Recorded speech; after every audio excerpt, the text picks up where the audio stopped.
What's happening, racing fans? Welcome back to the channel, brought to you in association with betting.co.uk.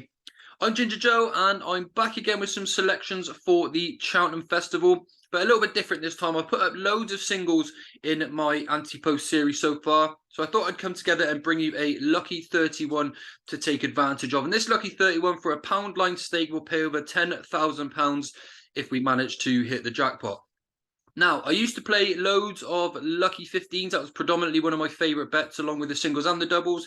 However, over time of punting, learning my way through things, I feel like a lucky 31 may seem to be a little bit more of a feasible bet. I feel like with these luckies, you need at least 3 to land a treble to get a nice return. But ideally, you want 4 selections or more because it really starts to multiply and get that profit going. The only other problem with lucky 15s as well is obviously you don't get any leeway. One selection down, then you're straight away down to the treble. So I've started playing a lot more lucky 31s with some nice value selections. Then also if I like to play a lucky 63, I then don't mind popping in a shot at like 11 to 8 or something like that, because that will really help the multipliers if you can get a few others to land. So this lucky 31 will include my nap selection for the Cheltenham Festival. If you've been watching my series at all, you'll know already what I think of this particular horse, and it runs in the Supreme. But I'll go through these horses one by one, give you the 5 selections, and then we'll see how we get on. Also, courtesy of BetUK from betting.co.uk, I do have a welcome sign-up offer in the description below. Bet £10 and get £30 in free bets, and that may well come in handy to you anti-post punters out there. But I'm going to go straight on now to the lucky 31.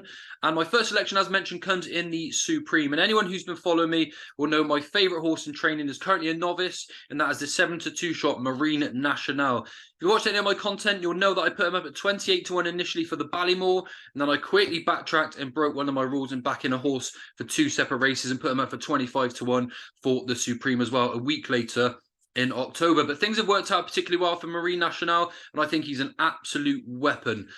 He's built like a tank, and I actually think he's the one that should deserve to be the outright favourite. He's the only one in this field that has done nothing wrong, in my opinion, so far, bar maybe Tom Morris, but there's a little bit of question mark surrounding that form. Now, listening to Paul Keelion in the know, he made a horrendous case against Marine Nationale, trying to knock the form against Irish Point. But if you're that professional and you know this much about racing, you need to take a look at these races individually. Now, just because he beat Irish Point by a head in the Royal Bond, and then Royal Bond struggled early on at the weekend, doesn't necessarily mean that you can put that fact to fact and then say Marine Nationale is behind a few of these. You need to look a little bit deeper, and just to mention as well, that day, last weekend, Irish Point actually stayed on very, very well. It was quite eye-catching for a Ballymore attempt, potentially. But anyway, just to make a point, you can't go looking at paper results and expect that to tell you the whole story. You really need to dissect a race a little bit more to find out your answers. Now, he went and took his chances in the Royal Bond. He won that really well and had a lot of mishaps on the way. Twice he was shuffled back through the pack when he jumped into the back of 2 horses, which closed the gap in front of him. And then he was shuffled back for a 3rd time when he clipped the top of one of the hurdles. And this was three hurdles in a row. Each time that he got knocked back, this would have actually stuffed a lot of these horses out of sight and taken them off the bridle straight away. But he was brilliant. Michael O'Sullivan was able to just sit back on the bridle, get him back into a pace. And even though he had to nudge him forward just to get him back into position, he was really, really strong at the finish and still managed to find a turn of foot. When he came approaching that last, he still had plenty of horse underneath him, did Mikey. He looked really comfortable. And even though he fluffed that last, he managed to pull wide and still find a turn of foot. I don't care what anybody says. That was a seriously, seriously good performance. Now, here's one that I'm willing to put my neck on the line. He's actually my bet at the festival at this point. You get 7 to 2. I think you can still get 4 to 1 with a couple of firms. I was only to get the 7 to 2 myself, and I'm willing to put my neck on the line for Marine Nationale in the Supreme. My second selection comes in the mares on the same day. So I've got 2 selections coming on Tuesday. And it's the lightly raced 7-year-old for Willie Mullins here, Brandy Love. Recently purchased by the Donnellys, who are definitely going to want some more Cheltenham winners. I know they've got the likes of Gaillard Duminil and Ramillies on the first day as well. But I think Brandy Love is one that's going to have a really, really good chance here. And the fact that the Donnellys have purchased him and Willie has convinced them to do so, I think tells you a little bit of a story in itself. Now, she's not necessarily been my favourite mare. I have predominantly been in the Marie's Rock camp for this race, but the closer we get to Cheltenham, I'm just starting to give Brandy Love the edge. Even though Honeysuckle's turning up, we may also see Epatante. I think they're both actually going to be up against it simply by the stylistic way that this race is run. But Brandy Love, she's really, really classy. And even though she jumps out to her left a little bit based on what we've seen so far, Cheltenham really shouldn't be an issue for her. She won a Grade 1 and Fairy House, and she put Love Amour to bed really, really decisively. She was really impressive that day. And even though she comes to Cheltenham without a run, the vibes are seriously strong from Willie Mullins, and she ought to go really, really close. I do generally think that Willie has the best mares around as well. And even though I really do like Marie's Rock, there's a certain element of class and flashiness about Brandy Love that may just have these two coming up the hill at a slight different pace. Now, Marie's Rock is definitely the one to beat, but I think at 4-1, Brandy Love is well worth a piece. And I think she's only going to shorten up come the day.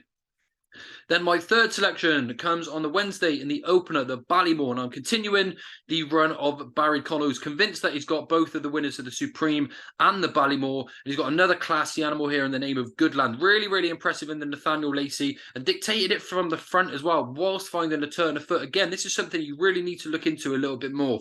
Goodland was out dictating the pace.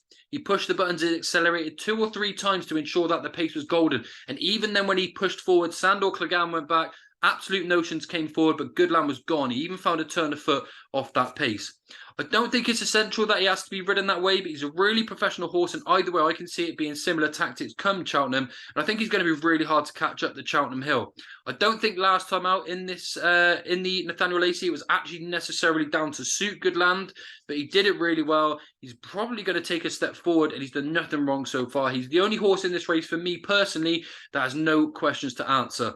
If you look at the likes of Hermes Hélène, I think he's going to be a smashing chaser, but I think it's going to be quite a similar story. He's not going to have a turn of foot to get up the hill, and he's certainly not going to be able to dictate things like Goodland is. If we just look at it on the basis of repeat performance, and that Goodland performance comes at Cheltenham, there is nothing coming up that hill that is going to be able to stop him.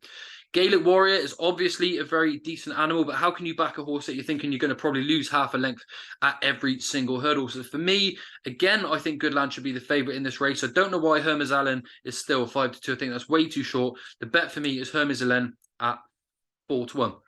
Not Hermes Hélène, sorry. The Goodland at 4-1.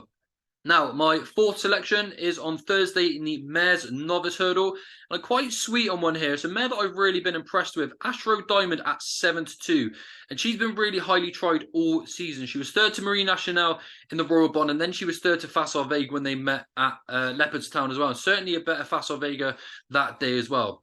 She was then classed when she went to Fairy House. She won even money, but it was really gritty, and I like the way she got down and did the business really nicely. She stuck her head down, stuck to the task, and as I said, I generally do think Willie Mullins has the best mares, and I think 7-2 is really good value. A lot of supporters come for Lucia, but she's definitely a little bit fragile. She's quite a tall, thin, sort of scopy type of mare, so I don't actually think she's going to have the tools to pick off Astro Diamond, no matter how impressive that she has been so far.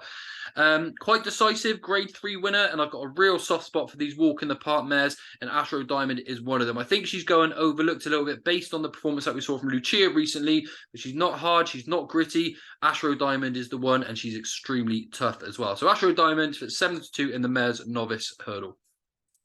And then if we are looking good up until this point, the fifth selection is going to come on the final day in the gold ribboned race. We have the Gold Cup. And I'm going to take a little bit of a chance here on the recent winner, A Plus Tard, who's been written off by a lot of people. But you can get 8-1 about A Plus Tard at the moment, which to me screams a little bit of value. Now, I'm not backing A Plus Tard saying that Galloping de Champs is not going to stay. Of course he'll stay. The way he had that turn of foot at the end last time out just shows that. But it's the tactics. Is he going to be able to have that turn of foot coming up the hill? The same way that we saw A Plus Tard do it a couple of years ago, last year and the year before. It's just so impressive, especially at the end of 3 miles too, and he's still got to go there and do it. The run of the Betfair chase doesn't really put me off too much. Plenty of time for A Plus Tard to get things right, and I think it would be a well-deserved winner for Henry de Bromhead. He's just about started to come back into a little bit of form again, even though he had Hidden Valley Lake turned over today. But I think A Plus Tard's going to come to Cheltenham golden, unbeaten at the track, won the Close Brothers Novice Handicap, won the Gold Cup twice. This is a serious horse. Haven't seen a horse either come up the Cheltenham Hill with that turn of foot over this trip for a long time. It's going to be certainly hard to knock him off his winning stool. So for me, the final selection is going to be A Plus Tard at 8-1 in the Gold Cup. Just to have a quick recap though, Marie Nationale in the Supreme is my nap selection at 7-2. Brandy Love in the mares at 4-1. Goodland in the Ballymore at 4-1. Ashrow Diamond in the mares novice at 7-2. And then Aplutard to finish us off with a win in the Gold Cup to land the jackpot. Thank you everyone for tuning in. They are the 5 selections for you in this episode. Don't forget to subscribe to my channel. I've got some special guests next week coming over from the Cheltenham Exchange, and I've also got Jamie Wren, who you would have seen on Cheltenham Mental's channel plenty of times as well. So don't forget to subscribe to my channel. I'll be back again real soon, and I'm going to be doing one of these luckies every single week now. Plenty of singles out there already, and hopefully we can have a little bit of fun with these luckies and bring some winners to the festival. Thank you all for watching. I'll see you all real soon. Bye for now.